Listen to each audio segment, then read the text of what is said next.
So we're off up the start to a heat of the Wyfold Challenge Cup. We have got the Scots on the left-hand side of our picture from Edinburgh, St Andrew's Boat Club, and TBC Racing from the USA on the Potomac. I was in North Carolina in April. TBC just are going to need to be warned by the umpire, and they are steering right over. There's the umpire with their flag out, and TBC have got to put the brake on the rudder.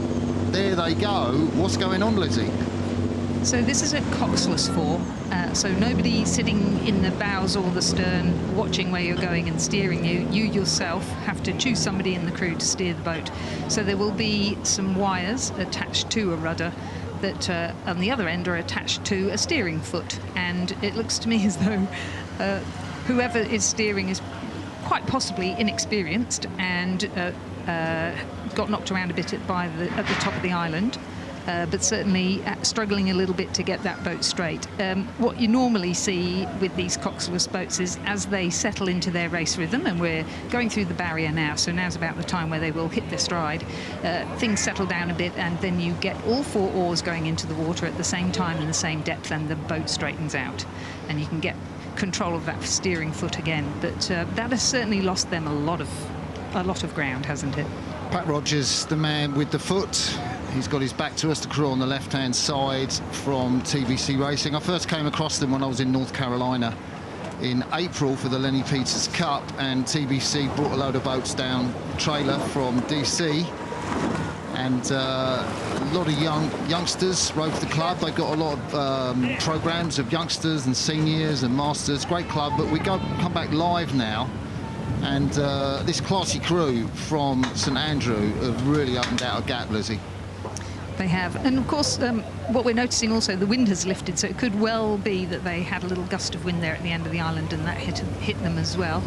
Certainly, you'll be delighted to hear the forecast is that this really hot, steamy weather we've got should start to change this evening. So a few gusts of wind across the course there now, and it's certainly feeling a bit cooler. Might well affect that crew that's now really quite a sizable distance down on our leaders from St Andrew Boat Club.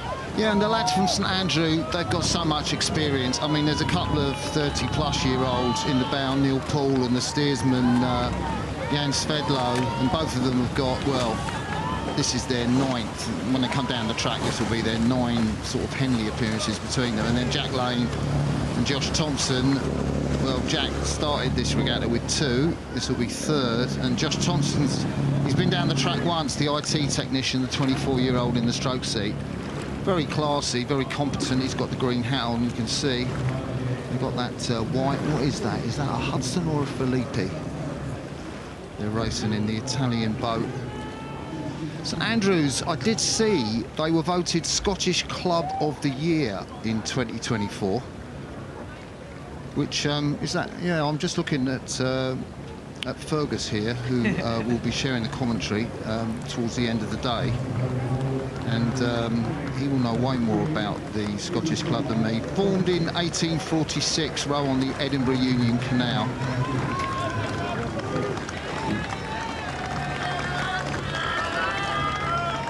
Yeah, and we are just going to be absolutely precise here. It's St Andrew Boat Club. So I like to call them St Andrew's Boat Club. Perhaps they'll consider a name change, but until they do, it's St Andrew Boat Club, who are coming up to the finish line to take this heat of the Wyfold Challenge Cup comfortably and classily from the 4 men from TBC Racing from Washington, DC. Never really recovered from that steering error. TBC crossed the finish line, and in that heat of the Wyfold Challenge Cup, St Andrew Boat Club beat TBC Racing USA